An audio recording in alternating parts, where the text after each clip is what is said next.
Question 1. A patient undergoes a complex repair of a 3.0 cm laceration on the arm and a simple repair of a 4.5 cm laceration on the leg. The simple repair is bundled into the more extensive procedure. Which CPT modifier should be used on the simple repair code to indicate it was a separate service? A. 51. B. 59. C. 25. D. 50. Answer: B. 59. This question tests your knowledge of modifiers used for distinct services, with the key concept being that the simple repair is considered bundled but was performed on a separate anatomical site. Modifier 59, distinct procedural service, is used to identify procedures that are not normally reported together but are appropriate under the circumstances, such as a different session, different procedure, or different anatomic site.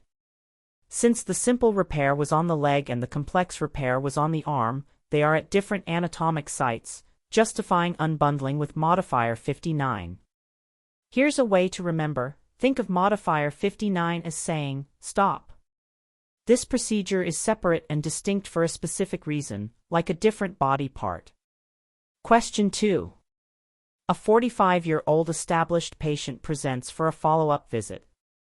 The physician performs a medically appropriate history and/or exam and medical decision-making of low complexity. The total time spent by the physician on the date of the encounter is 25 minutes. How should this E/M service be coded? A. 99,212. B. 99,213. C. 99,214. D. 99,203. Answer: B. 99213. This question tests the coding of an established patient office visit based on either time or medical decision-making, MDM. The keywords are established patient, low complexity, MDM, and 25 minutes total time. CPT code 99213 is designated for an established patient office visit with low complexity MDM or a total time of 20 to 29 minutes spent on the encounter date. Since the 25 minutes spent by the physician falls within the 20 to 29 minute range for 99213, this is the correct code.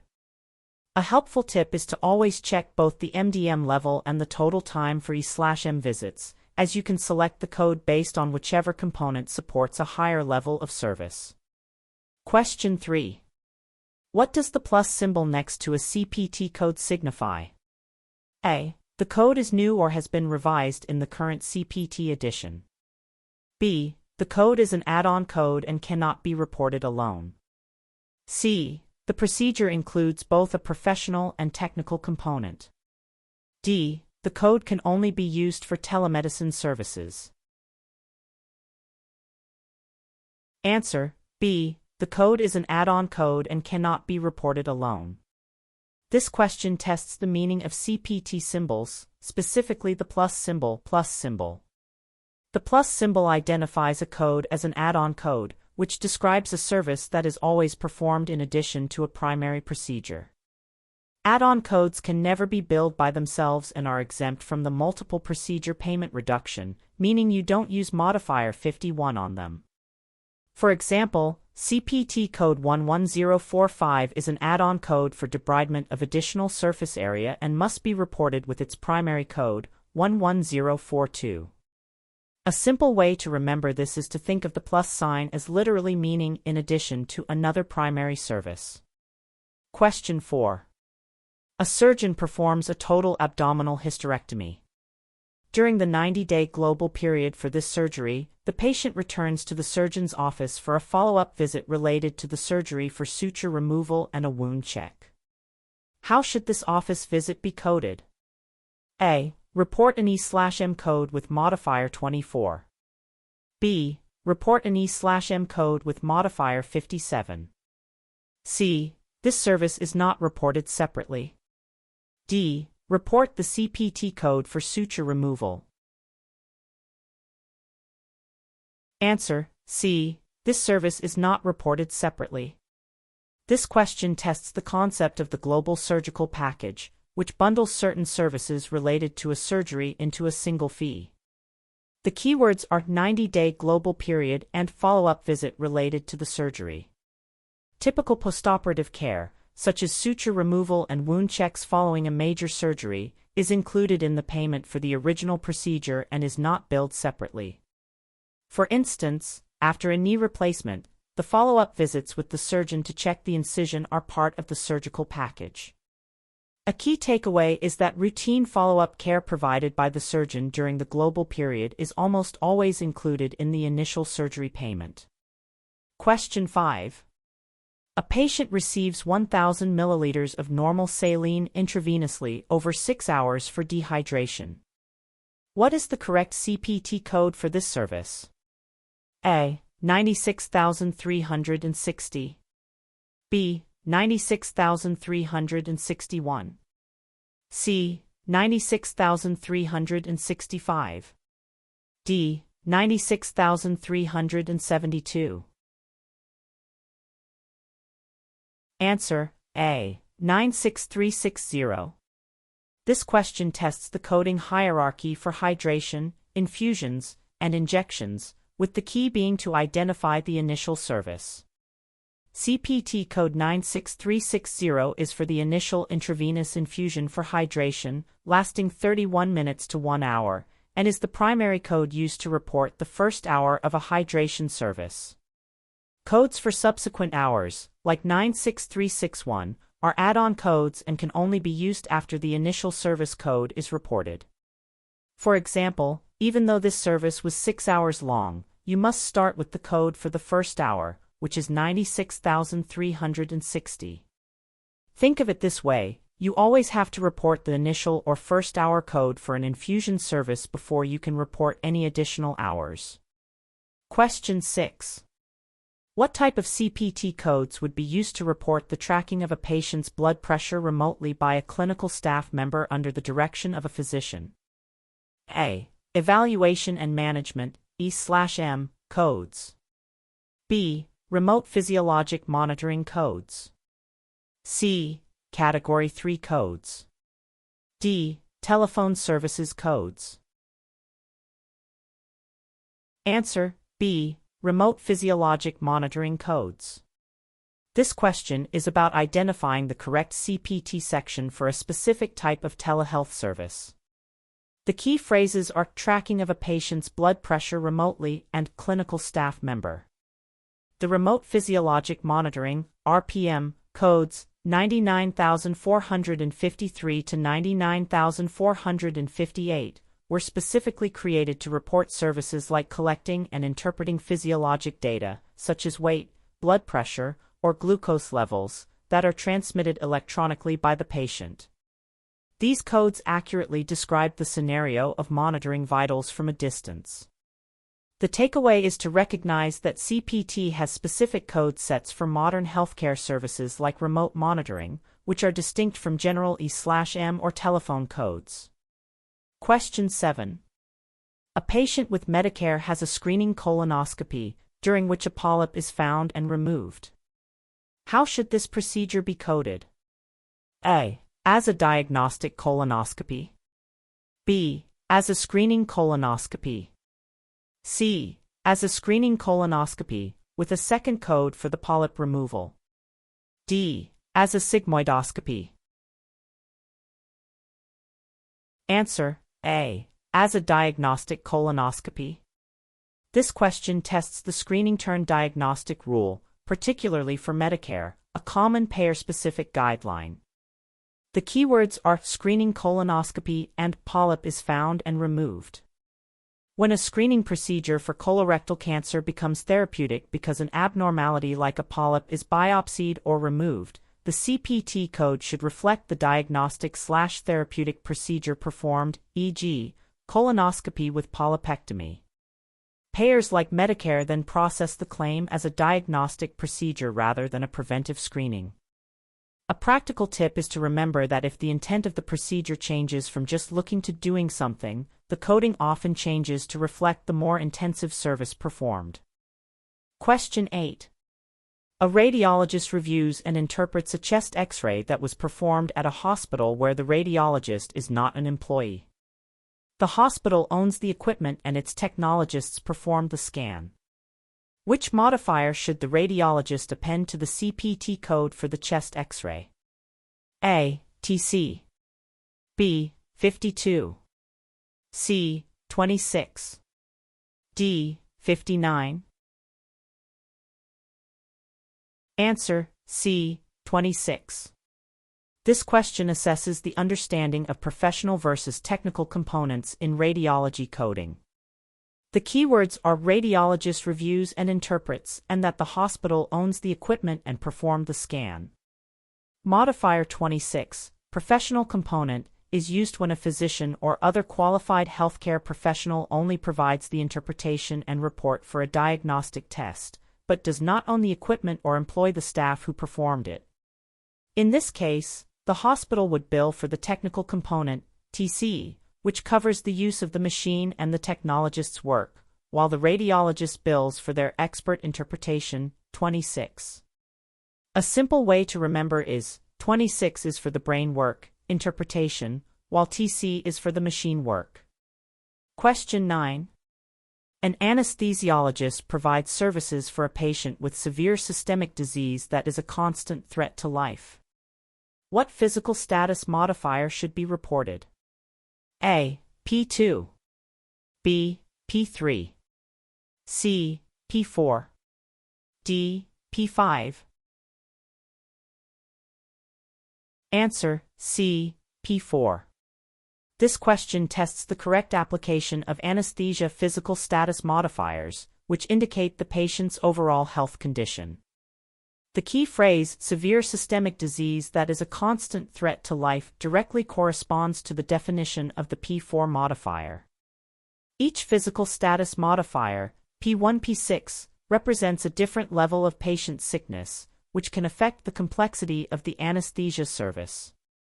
For example, a P3 modifier would be for a patient with severe systemic disease, e.g., poorly controlled diabetes, but a P4 is for a condition that is a constant threat, like recent heart attack or sepsis.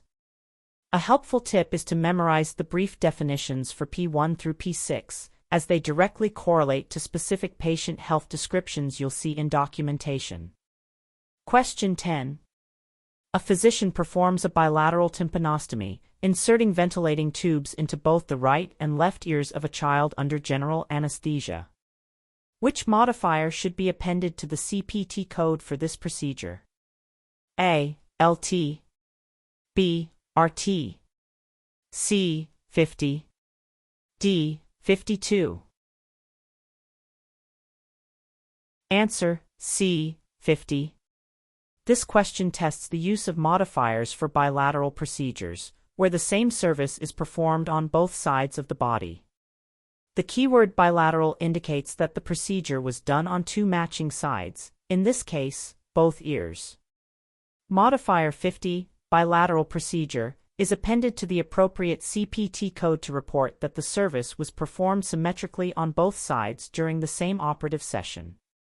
While you could use LT, left side, and RT, right side, on separate lines for some payers, modifier 50 is the most common and efficient way to report a bilateral service on a single line. The easy way to remember is, if the same procedure is done on a pair of body parts, like ears, eyes, or kidneys, modifier 50 is your go-to. Question 11. A patient presents to the emergency department, ED, with a wrist injury. The ED physician determines that a significant, separately identifiable E/M service is necessary to evaluate the patient before deciding to perform a wrist fracture reduction. Which modifier should be appended to the E/M code? A. 24. B. 25. C. 57. D. 59. Answer: B. 25. This question is about using modifiers to bill for an E/M service on the same day as a minor procedure. The key phrase is significant, separately identifiable E/M service performed on the same day as a procedure. Modifier 25 is used on an E/M service code to indicate that the patient's condition required an evaluation that went above and beyond the usual preoperative and postoperative care associated with the procedure performed. For instance, if a patient comes in for a scheduled wart removal but also has a new, separate complaint of chest pain that the physician evaluates, the E/M for the chest pain would get a 25 modifier. Remember, modifier 25 on an E/M code says, this evaluation was separate and medically necessary, not just the checkup before the minor procedure. Question 12. A patient comes in for their scheduled chemotherapy administration. A nurse flushes the patient's existing vascular access port and then administers the chemotherapeutic drug via 4-push. Which service cannot be billed separately? A. The 4-push of the chemotherapy drug. B. The chemotherapy drug itself, HCPCS J code. C. An E/M service for the visit. D. The saline flush of the existing port. Answer: D. The saline flush of the existing port. This question tests the concept of bundled services in the context of infusions and injections. The keywords are chemotherapy administration and flushes the patient's existing vascular access port.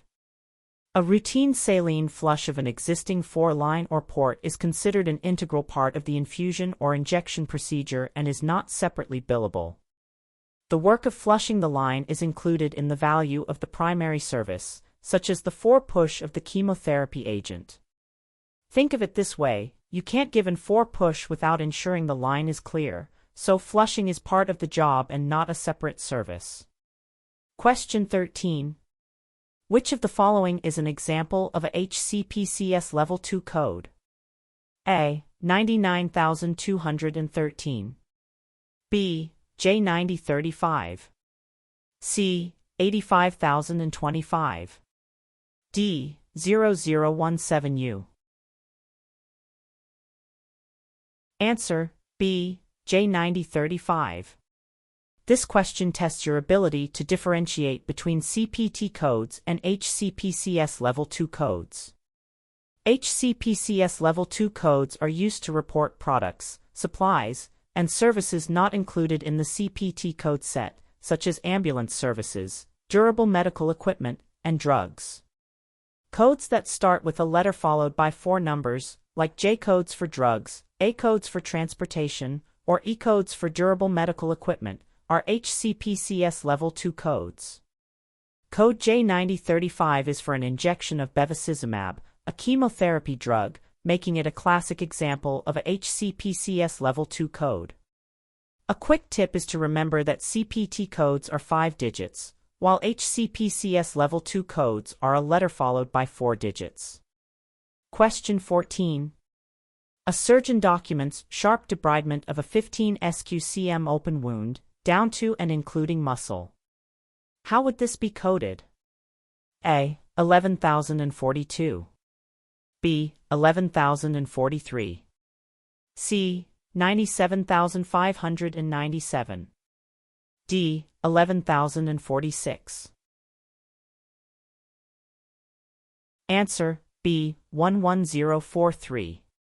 This question tests the coding of wound debridement based on depth and tissue type. The crucial keywords are debridement, down to and including muscle, and 15 SQ centimeter.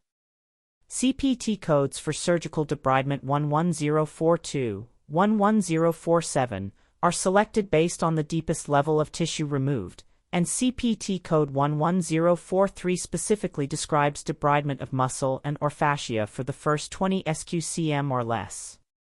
Since the debridement went to the muscle, 11043 is the correct code for the initial 15 SQ centimeter. Remember this rule for debridement: the code is always determined by the deepest layer of tissue removed, not by the most superficial.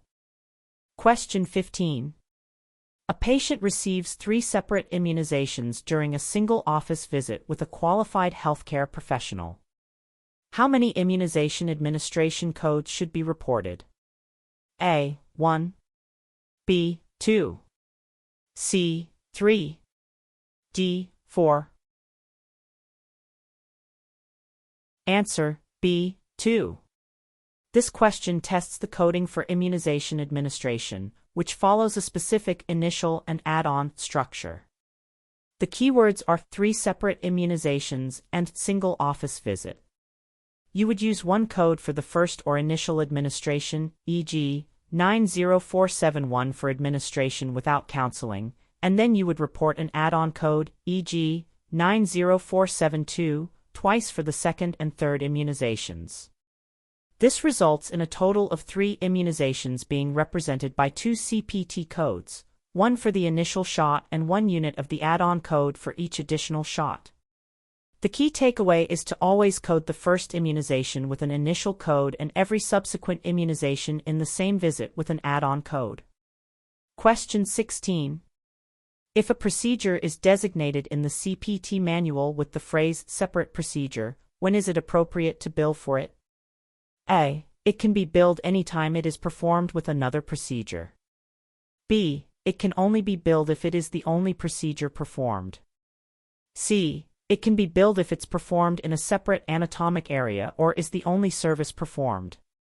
D. It should never be billed separately. Answer C. It can be billed if it's performed in a separate anatomic area or is the only service performed. This question assesses the understanding of the separate procedure designation in CPT. The designation separate procedure means the service is usually a component of a larger, more comprehensive procedure and is not normally billed separately. However, it can be reported if it is the only surgical service performed, or if it is performed at a different patient encounter or in a different anatomic site from the primary procedure. For example, a diagnostic arthroscopy, a separate procedure, would be bundled if performed on the same knee as a surgical arthroscopy, but it could be billed if it were the only procedure done. Think of separate procedure as meaning, don't bill me unless I'm performed alone or in a truly separate context. Question 17. A 3-year-old patient who has never been seen at the clinic before is brought in by his mother for a well-child checkup. The physician performs a comprehensive history and exam. Which CPT code category would be used for this visit? A. Office or other outpatient services, established patient. B. Preventive medicine services. C. Inpatient hospital services. D. Consultations. Answer B. Preventive medicine services.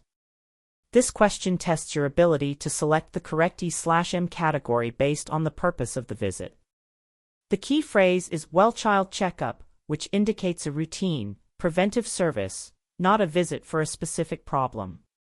Preventive medicine services codes, 99,381 to 99,397, are used for routine examinations for well patients and are categorized by the patient's age and whether they are a new or established patient.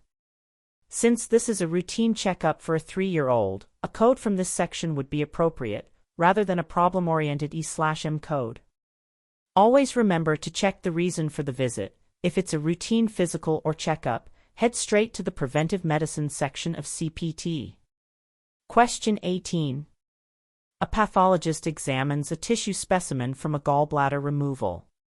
This type of routine examination is assigned to which level of surgical pathology? A. Level II. B. Level III. C. Level IV. D. Level V. Answer C. Level IV. This question tests knowledge of surgical pathology codes, which are tiered into levels based on the complexity of the specimen and the work required to examine it. The key is knowing that a gallbladder is a common specimen with a predictable level of examination. CPT code 88305, Level 4, Surgical Pathology, Gross and Microscopic Examination, explicitly lists gallbladder as an example of a specimen at this level of service. Levels range from Level 1, specimens requiring only gross identification, to Level 6, complex tumor resections. A good study tip is to review the examples listed for each pathology level in the CPT manual, as common specimens like a gallbladder or appendix are frequently used in test questions. Question 19. A patient is seen for a 50-minute psychotherapy session. During the same encounter, the psychiatrist also provides a problem-focused E/M service to manage the patient's medications. How should this be coded? A. Report the E/M code only. B. Report the psychotherapy code only. C. Report both the E/M code and the psychotherapy add-on code. D. Report the prolonged services code. Answer: C. Report both the E/M code and the psychotherapy add-on code. This question tests the coding of psychotherapy services when performed with an E/M service. The key information is that both a psychotherapy session and an E/M service were provided in the same encounter. In this scenario, you would select the appropriate E/M code for the medication management portion and then use a psychotherapy add-on code, like plus 90,833 for 30 minutes or plus 90,836 for 45 minutes, to report the therapy portion. These add-on codes are specifically designed to be reported with a primary E/M service. A helpful tip to remember is that when medication management and therapy happen together, the E/M code covers the meds and the add-on psychotherapy code covers the talk. Question 20. A patient has a simple, single-layer closure of a 2.5 cm laceration on their scalp and a simple, single-layer closure of a 3.0 cm laceration on their hand. How should the repair codes be reported? A. Report one code for a total of 5.5 cm. B. Report two separate codes, one for the scalp and one for the hand. C. Report the code for the scalp repair only. D. Report one code for the 3.0 cm repair and add modifier 51 to the 2.5 cm repair code. Answer: B. Report two separate codes, one for the scalp and one for the hand. This question tests the rules for coding multiple laceration repairs. The critical information is that the repairs are simple but are on different anatomical sites, scalp and hand.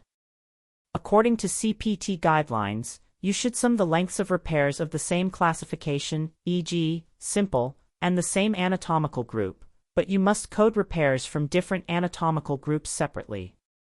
The scalp is in one group, and the hand is in another, so they cannot be added together and must be reported with two separate codes. The key takeaway is to always check the CPT manual's anatomical groupings for repairs. You can only add lengths of wounds in the same group. Question 21. Which part of Medicare provides coverage for physician services, outpatient hospital care, and durable medical equipment? A. Part A. B. Part B. C. Part C. D. Part D. Answer: B. Part B.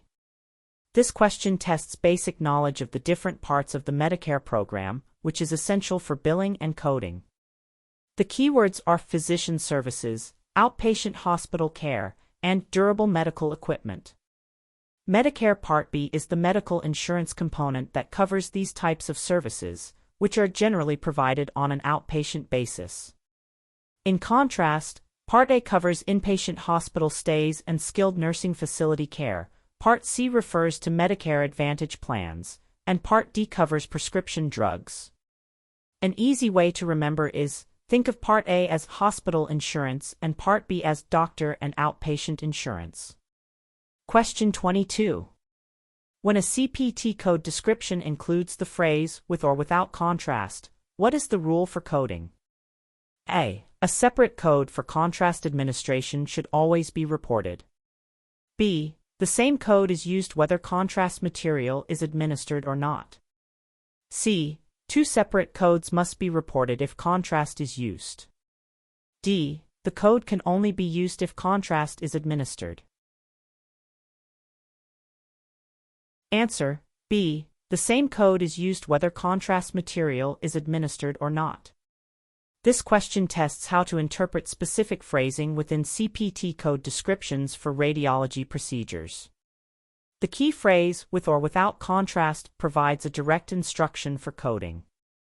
When this phrase appears in a code's description, it means the single code encompasses the procedure regardless of whether contrast was used. For example, if a CT of the abdomen is performed, and the code description says, with or without contrast, you report that same code for a CT performed without contrast, with contrast, or both without and with contrast. The tip is to trust the code description. With or without means one code covers all possibilities for that study. Question 23. A patient undergoes a procedure that is new and not yet described by any specific CPT code. What type of code should be used? A. A Category 3 code. B. The code that most closely approximates the service performed. C. An unlisted procedure code. D. A HCPCS Level II code. Answer: C. An unlisted procedure code. This question tests the protocol for reporting services that lack a specific CPT code. The keywords are new and not yet described. An unlisted procedure code, which is found at the end of most subsections of the CPT manual, is the correct choice for reporting a procedure or service for which there is no specific Category I or Category 3 code. When using an unlisted code, a special report must be submitted with the claim to describe the procedure, the equipment used, and the effort involved. The important rule to remember is, do not use a code that is close enough. If a specific code doesn't exist, you must use an unlisted code. Question 24. For E/M coding purposes, a patient is considered new if they have not received any professional services from the physician or another physician of the exact same specialty and subspecialty in the same group practice within what time frame? A. The past year. B. The past 2 years. C. The past 3 years. D. The past 5 years. Answer: C. The past 3 years. This question tests the fundamental CPT definition of a new patient for E/M coding. The critical element is the time frame, which is a core concept in medical billing. A patient is considered new if they, or a member of their family, have not received any face-to-face professional services from the physician or another qualified healthcare professional of the exact same specialty and subspecialty who belongs to the same group practice within the past 3 years. Any encounter within the 3-year window makes the patient established. The key takeaway is to memorize the 3-year rule, as it is one of the first and most important distinctions in selecting the correct E/M code. Question 25. Anesthesia time begins when the anesthesiologist starts to prepare the patient for induction. When does anesthesia time officially end? A. When the surgeon makes the final incision closure. B. When the patient is fully awake in the recovery room. C. When the anesthesiologist is no longer in personal attendance. D. When the procedure is officially documented as complete in the operative report. Answer: C. When the anesthesiologist is no longer in personal attendance. This question tests the specific guidelines for calculating billable anesthesia time. The key concept is defining the end point of the service. Anesthesia time ends when the anesthesiologist turns over the personal care of the patient to another qualified healthcare professional, meaning they are no longer in personal attendance. This typically occurs in the post-anesthesia care unit, PACU, or recovery room, but it's the transfer of care that stops the clock, not the patient waking up or the surgery ending. A simple way to remember is, anesthesia time runs as long as the anesthesia provider is personally responsible for and attending to the patient.